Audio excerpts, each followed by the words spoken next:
Okay. Hi, third graders. It's Miss Levins here. What I'm going to be reading to you today is a book called Cherries and Cherry Pits by Vera B. Williams.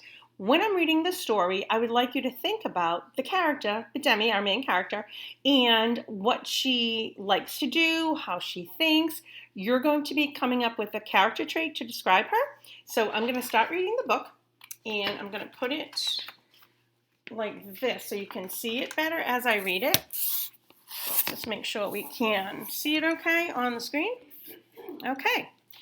Bidemi lives on the floor above me. We visit back and forth a lot. Bidemi loves to draw, so when she opens the door, I'm often standing there with a marker of some kind or color she doesn't have yet. She always tries a new marker right away. First, she makes a dot on the paper. Then she draws a line out from that dot. As she draws, she tells the story of what she is drawing. She always starts with the word this. This is the door to the subway. This is a door to the subway, and this is a man leaning on the door. I hope he doesn't fall out when the door opens all of a sudden.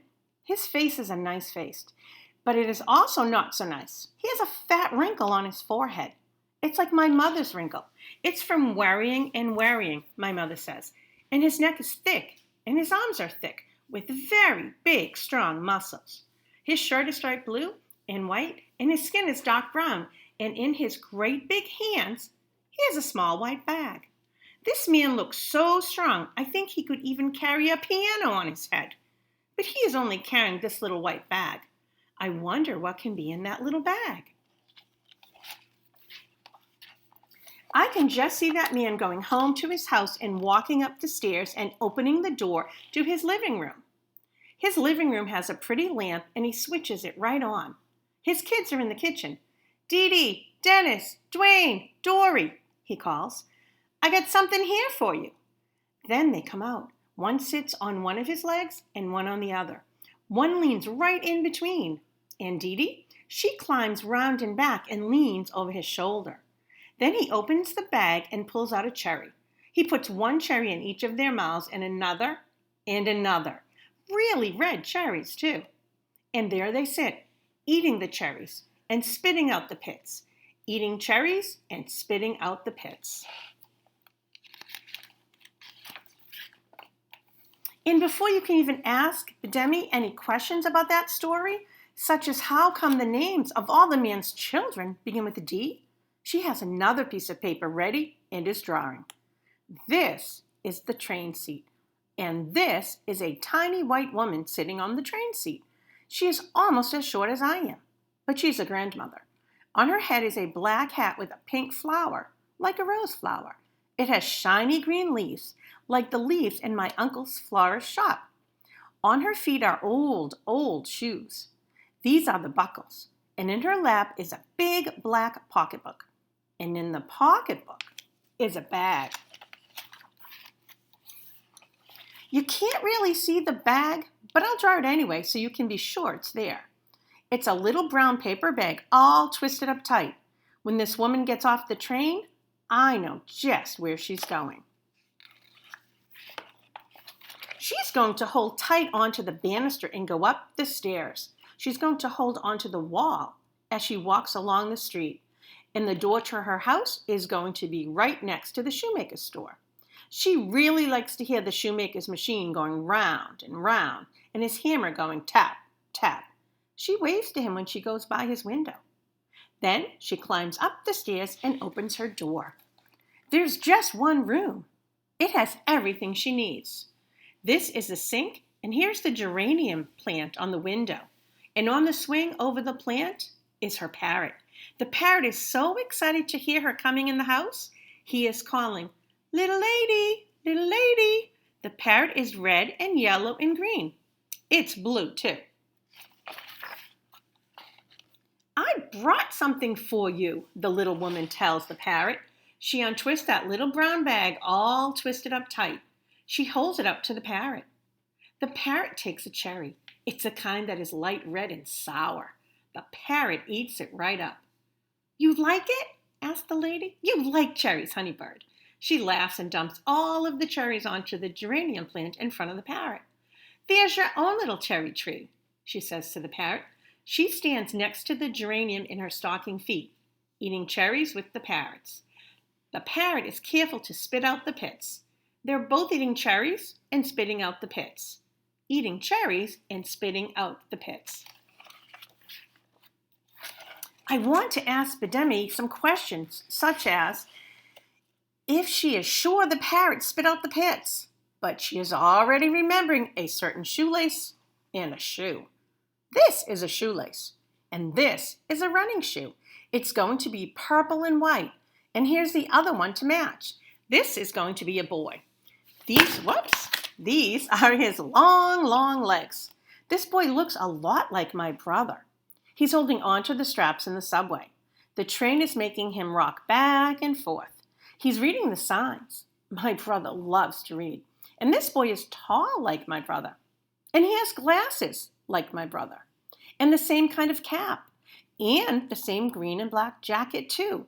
It has the orange letters from his team.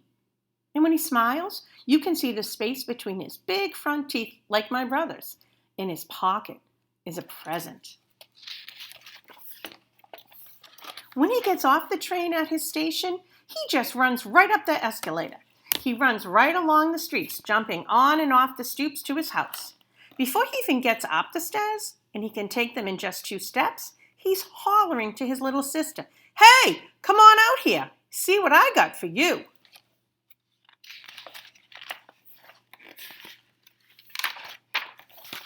And before she can look out the window, he'll be right in the room in front of her. He'll make her choose which hand. And there'll be a cherry in that closed-up hand. And it will be a big kind. Such a dark red, it's almost black. His little sister will grab it and eat it up while he yells, "Don't forget to spit out the pit!" "Is that a story about you?" I ask. "No," she says, "but this one is going to be about me."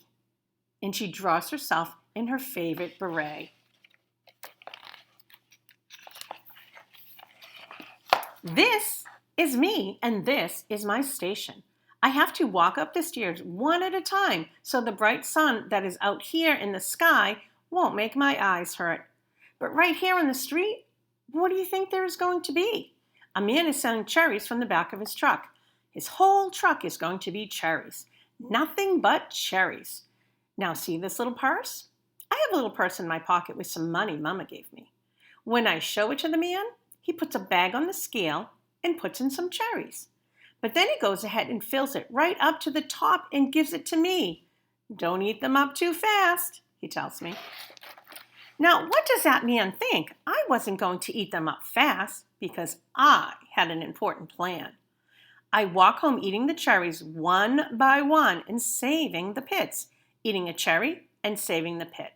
I put every one of the pits in my pocket. When I get to my street, I take them all out. I kneel right down and I poke one in the ground on the edge of our yard.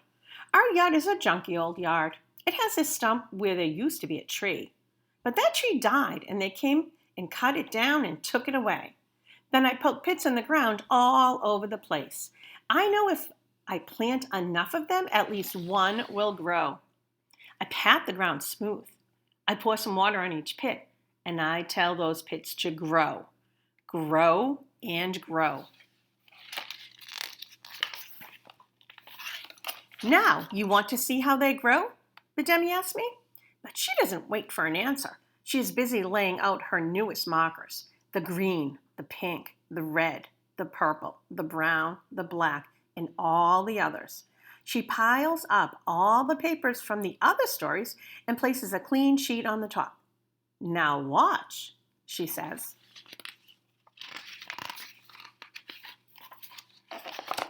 This is the pit right here in the middle, and this is how it grows. First, it makes a little sprout that grows up. Then it makes a little root that grows down. Then that root grows more roots till the ground is full of roots down to here. The sprout grows up to be a little truck. Branches grow out from the trunk. And from those branches, little branches grow up into the part that is sky. The branches have dark pink buds on them. The buds open up to be light pink flowers. Then come light green leaves. But it seems like there are never going to be any cherries. Everyone is always asking, but Demi, when in the world are those cherries ever going to be ready to eat? And all the time, cherries will be growing right under these leaves, so tiny and green, no one ever notices them. But I work hard. I come out every single day to chase away the blue jays that are trying to steal the cherries. I chase away the dogs that try to use the yard for their business, and the kids who try to carve initials on the tree. Then one day I come out and the cherries are ripe. There are so many cherries the branches reach right down to the ground. There are red cherries and dark red cherries and cherries such a deep red, they are almost black. Then the people come out the back door and the front door and down the steps. There are enough cherries for every single one of them, and even for their friends from Nairobi and Brooklyn, Toronto, and St. Paul, who come down in these airplanes. So here we all are standing in front of the airplanes, eating cherries and spitting out the pits, eating cherries and spitting out the pits, till we all fall down from eating so many cherries and spitting out pits. And this cherry pit and this cherry pit and all the cherry pits start to grow until there is a whole forest of cherry trees right on our block. The end. Third graders, I hope you enjoyed listening to this story. Oh no, what happened? Whoop, stop.